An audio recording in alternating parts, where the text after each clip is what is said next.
reporting from Arkham Asylum. This is Gotham Rogues. In this video we take a look at the forgotten Batman villain, the Imposter Mad Hatter. Throughout his near 80-year-old existence, Batman have faced countless enemies. Some of these have gone on to stand among the most infamous fictional villains in pop culture history, while others have completely vanished into obscurity. In this segment of Forgotten Bat Rogues, we spotlight the Imposter Mad Hatter. The Imposter Mad Hatter, sometimes also referred to as Mad Hatter 2, made his first appearance in Detective Comics 230, published in 1956. The story, called The Mad Hatter of Gotham City, was written by Bill Finger and penciled by Sheldon Moldoff. But before we get into that, let's back up a bit. Imposter Mad Hatter? What the hell are you talking about, rogues? Well, to understand that, we must first take a look at Batman 49, published in 1948. That particular issue contained a tale by the name of The Scoop of the Century, which was also written by Finger and penciled by Sayre Schwartz. This story not only introduced photojournalist and Batman love interest Vicky Vale, but also that peculiar rogue known as the Mad Hatter. So in other words, Batman 49 features the Hatter's first appearance. It was the only appearance he made for a very long time, however, for over 3 decades to be specific. But during that gap, there was a Mad Hatter who frequently fought the Dark Knight. So who the hell was that? Well, that was, obviously, the Imposter Mad Hatter. The original Hatter from 1948 had no real name, nor any motivations for committing crime. He was basically just a stick-up man who just happened to look like the Mad Hatter character from the Wonderland books. That story isn't even about him, he's just a subplot. The real focus of the comic is on Vicky Vale trying to find evidence that Bruce Wayne is Batman. Anyway, so let's flash forward to 1956 and the Mad Hatter of Gotham City from Detective Comics 230. In this story, we're introduced to a new Mad Hatter, and no mentions of the original one are ever made. It's like Bill Finger actually forgot that he had already created a Mad Hatter villain 8 years earlier. Anyway, this Hatter is quite different from the one from 1948, in that he's of normal height, sports a burly mustache, and has actual motivations. This guy is not a stick-up man, no, he's a hat collector, and will go to great lengths to acquire any hat he desires. He also has a real name, Jervis Tetch. Okay, now it got confusing again. Isn't the original Hatter named that? Well, we'll get into that later, just try and stay with me. So in this tale, this second Hatter is obsessed with adding Batman's famed cowl to his hat collection and attempts all kinds of zany schemes to acquire it. This mustachioed Hatter returned in Batman 161, published in 1963. This issue featured a story titled The New Crimes of the Mad Hatter, written by Dave Wood and penciled by Sheldon Moldoff. In it, Jervis has left his hat collecting days behind him and instead started to commit robberies, using various hat gimmicks during his heists.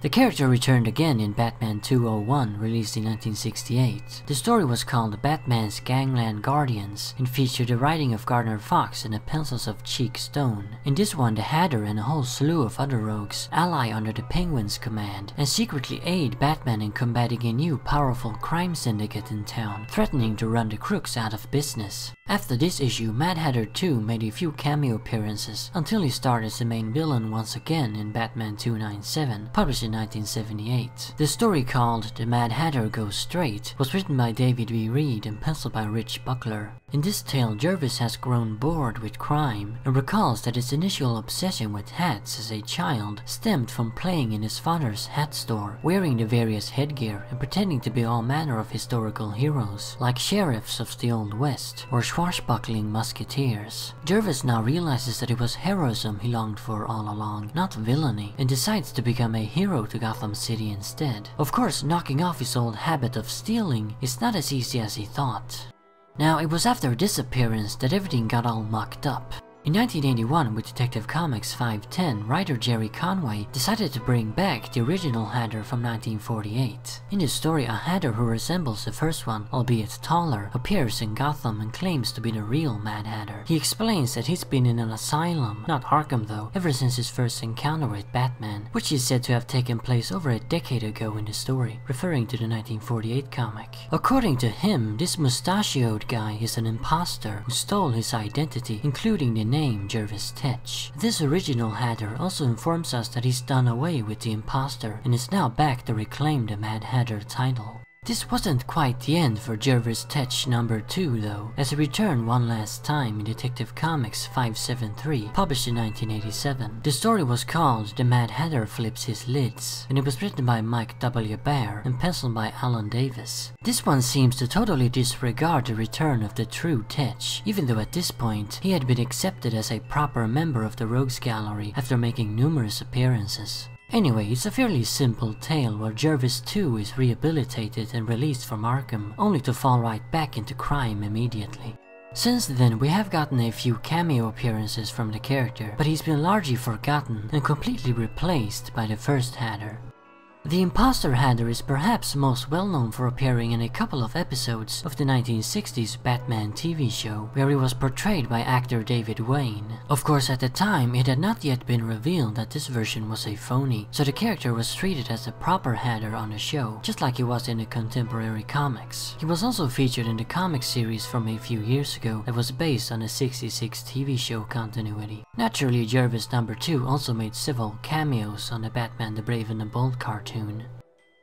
I have to say, I really like the Imposter Mad Hatter, almost as much as the proper one. He's had a couple of really good stories, namely his first one and the one from the 70s where he tried to reform. I love his initial motivation to simply collect hats. He didn't care about money, and not even about Batman. He wasn't interested in defeating the Dark Knight, he just wanted his damn cowl. Jervis number 2 is a really quirky and fun character. Even in the stories where he is motivated by greed, he's still an entertaining oddball. It's a shame that he had to be replaced by the other Tetch, and I have to wonder why the hell Conway did what he did. The original Hatter was a nothing of a character who had no name, no personality, no gimmicks, and he wasn't even the focus of the story. As I said, the first Hatter comic was about Vicky Vale. With the second Jervis, we got an actual character, and who was featured in several stories across 3 decades, plus appeared in a TV show. Why did Conway care about the original Hatter? Hell, how did he even remember him? I love the current Alice in Wonderland themed Hatter, as you all know, but this whole affair just perplexes me. I can't understand the reasoning of Conway and DC in bringing back the first Jervis and declaring the second a fake. It doesn't really make sense, and it would have been a lot easier to just keep going and pretend that the original one and the second one were the same. Many characters were very different in their first appearances anyway. Oh well, it is what it is, and the history of the Mad Hatter sure is a damn mess. So there you have it. That's the story of forgotten Batman villain, the Imposter Mad Hatter. I'm going to make a top 5 best Hatter stories video fairly soon, so we'll talk some more Jervis Tetch in not too long. And remember, Arkham Asylum awaits you in the next video.